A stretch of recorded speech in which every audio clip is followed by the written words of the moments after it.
momentum, you said? Yeah.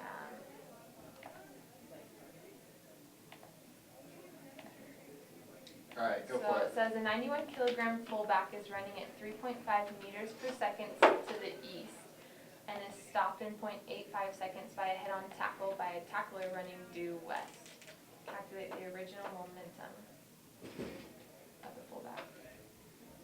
Of just the fullback? Okay.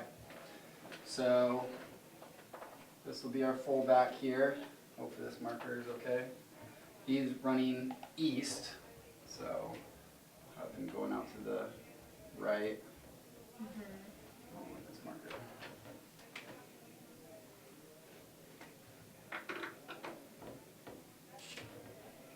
Oh, there we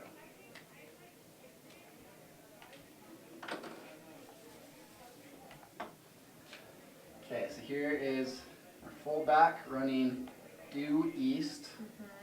3.5 meters per second.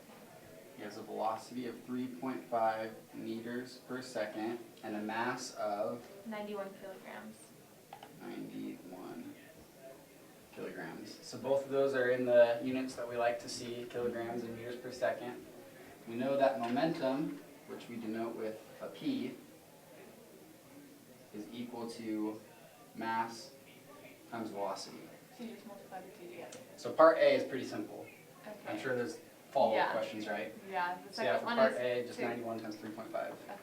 So do that, and then ask for the impulse, which I don't know. Oh yeah. So we that. think, So impulse is do you know that equation? Changing momentum, right? So I equals change in momentum. Yeah, I don't remember those equations off the top of my head. I can go grab a book. I don't need it. That sounds I've never seen like the plausible. I thing, but oh, impulse. Okay. I just Is it abbreviated by a different letter? Do you know? No, Thought it was I was right. just thinking change in P equals mass times change in V. Yeah, that's true as well. Got it. Mm-hmm. So let me grab a textbook in case we need to look up some equations.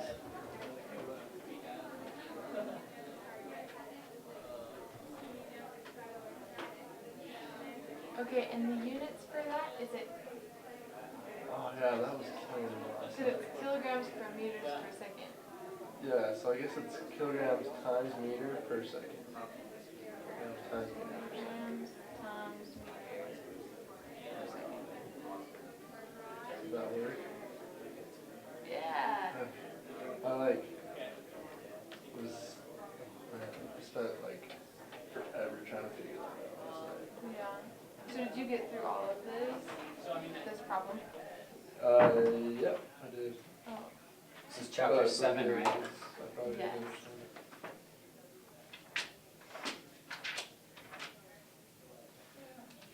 Okay, so impulse equals mv. We already knew that.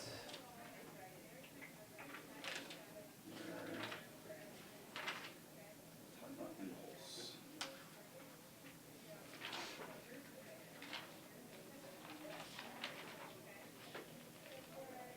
So we can say impulse equals force times change in t, and we can also say that impulse equals change in momentum. Good.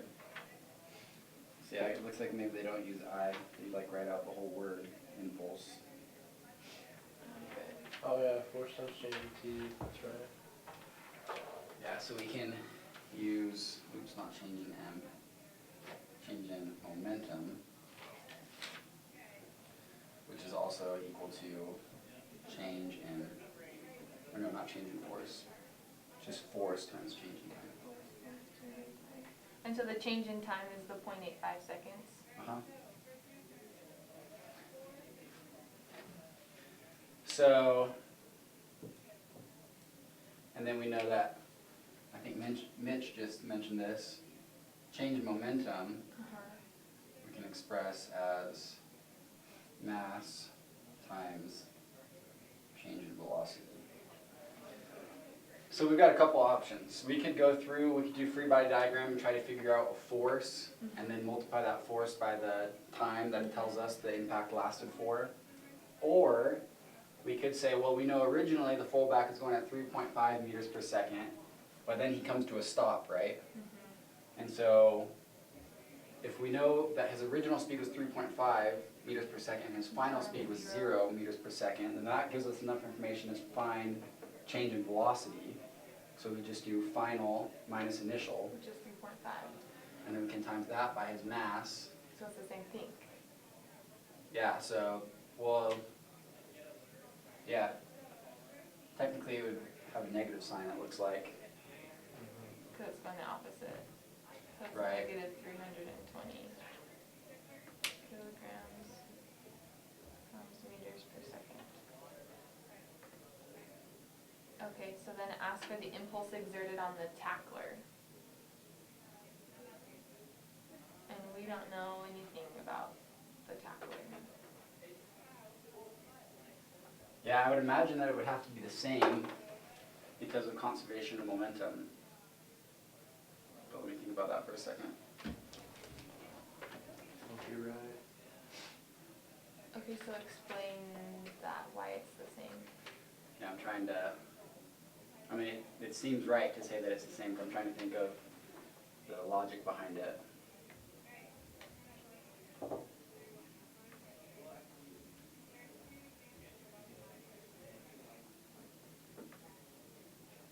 So have you guys talked about elastic and inelastic collisions? Yeah, we just been talking about that. So what type of a collision would this be? Well, it'd be Elastic. elastic, because they don't stick together. Because So isn't that's- inelastic when they stick together? Elastic is when they bounce, Bounce, inelastic is when yeah. they stick, so Yeah. this would be inelastic. Right, because they're not bouncing off. They're It's out of contact and then they're And moving they're- together. Okay. So this would be inelastic. And yeah, if I remember right, inelastic collisions, oh, that term is bolded right here, maybe it'll tell us. I'm pretty sure momentum is conserved in inelastic collisions, but let's see. Collisions in which kinetic energy is not conserved are said to be inelastic. Blah, blah, blah, blah. So kinetic energy is not conserved. But I think momentum is conserved. But it's not saying that right out. In inelastic? In both, actually. both? Elastic and inelastic, I think momentum is conserved. Yeah, just take notes on that. Okay. So with that in mind, the change in momentum for the other guy would have to be the same. But it'd be the opposite direction, Mhm. so it'd be a positive. Right. Okay. Well, it came out correct. All three of those But- did, part A, B, and C? Mm-hmm. Yeah, I wish I had some equations that I could show you that would solidify Yeah, that you idea, just but have yeah, to I'm just vaguely remembering these things from my class that, well, I know for sure momentum is conserved in elastic and inelastic collisions. So change in momentum is gonna have to be equal for both of them. Okay. But yeah, I don't know of an equation that like you could write down and be like, and that would remind you of that concept other than just knowing it, like you said. Okay. Gotcha. I'll just write it down and remember that. And then the last part is, oh, bless you, to calculate the average force exerted on the tackler.